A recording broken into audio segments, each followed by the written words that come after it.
even if you take all of the people in the world who would have or could have a legitimate claim to find asylum, a need to have asylum, can the developed countries of the world take them in? And the answer to that is obviously no. There's a lot of talk these days about what immigration policy should look like.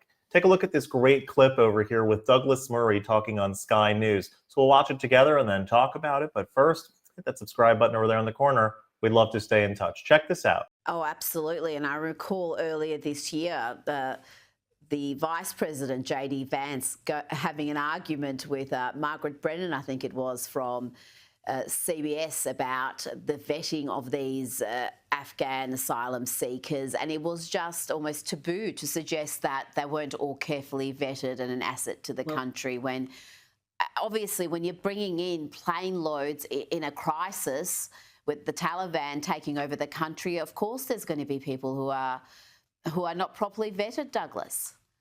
And you know, that really points, Rita, to one of the problems that not just America, but every developed country has these days with our asylum and immigration policies, which is that I don't think in any country, pretty much, maybe by now Denmark, but almost no country in the West has a suitable facility for checking people, for screening them, and let alone for integrating them.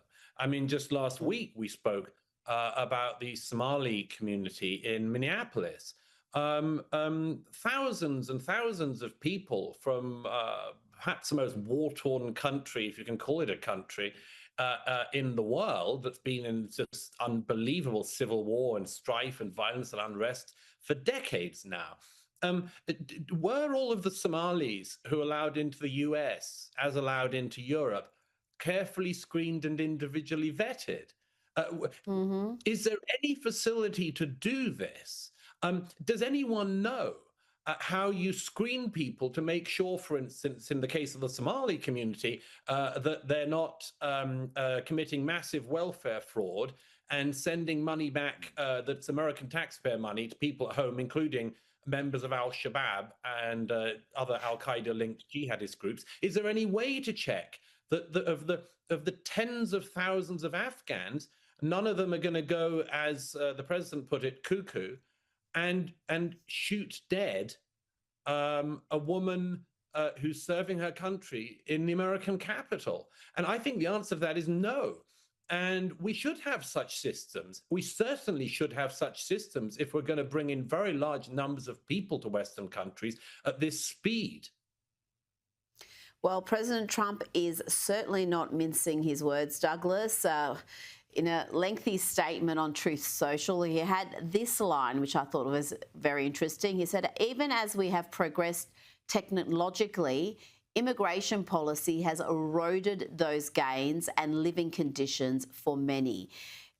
Douglas is framing this as an America First issue, arguing that his first responsibility is to Americans, not to those who may be fleeing failing nations, who may even be genuine asylum seekers.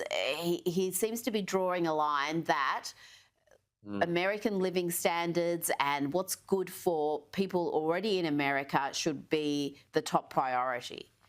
Well, I mean, to my mind, that's absolutely straightforward common sense, and any elected leader of any country should be putting their own citizens, their own taxpayers, as the priority. I mean, that's just absolutely basic common sense.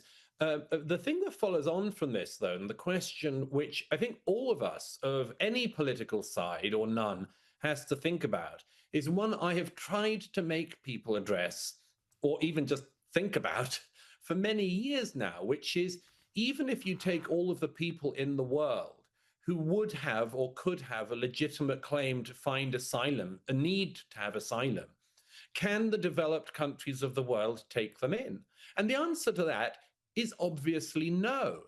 There are millions upon millions, hundreds of millions of people in the world, in the developing world, who live in conditions where they are not free, where they do not have freedom of expression, freedom of religion, and all of the other things we take for granted in countries like Britain and Australia and America. They don't have the right to the most basic things. Many of them are persecuted. Just look at any Christian minority in the Arab world and the Muslim world, and you can see that. There are hundreds of millions of people. That's even before you get onto the people who are just in a terrible economic situation, and you can say that they seek a better life, and that means they should have asylum. Can all of the people in the world who are living worse lives than we do come into our countries and our countries remain recognizable at all? And the answer to that is obviously not. We don't have the capacity, we don't have the land space, we don't have the welfare or the budget for it. We don't have any of it. That's even before you come onto the social issues.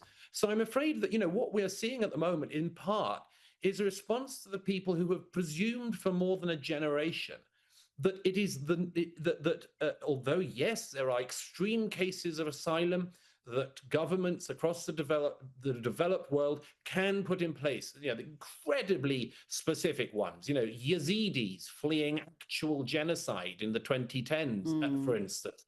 You can look into that. Whether or not, by the way, that means that all those people should stay is another question. After all, look at the Syrians who fled by the millions, and now their country is at peace. Are they going to return? Well, millions of them had actual asylum claims. Millions of them came to other countries. Have millions of them returned? No.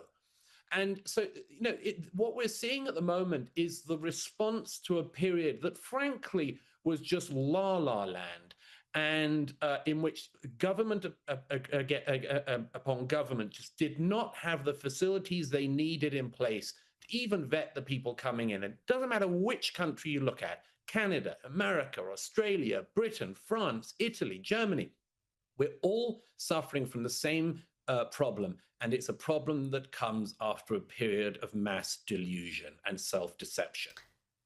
Here, Douglas Murray is simply saying we need to be careful about who comes into our country. I think it's a pretty reasonable approach. If there are people, whatever faith background they are, that want to destroy the country, that want to wage war upon that civilization, well, we should probably take that into account and not be so quick to let that group in.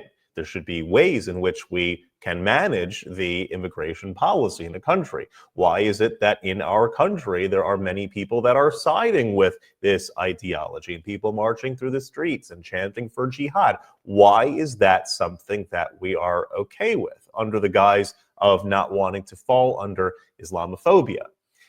Islam is not the problem. Arabs are not the problem. The problem is a radical ideology that wants to overpower the West, that wants to take over, become the dominant worldview, and will stop at nothing until it achieves that. And the West needs to wake up, get their head out of the sand, and recognize that there is an issue over here that is fighting against it. And it's not Muslims, it's not Islam, it's not Arabs. It is a specific radical ideology, and those who hold that ideology need to be stopped in what they're doing. If you like this content overall, hit that subscribe button over there in the corner. We'd love to stay in touch. Take care.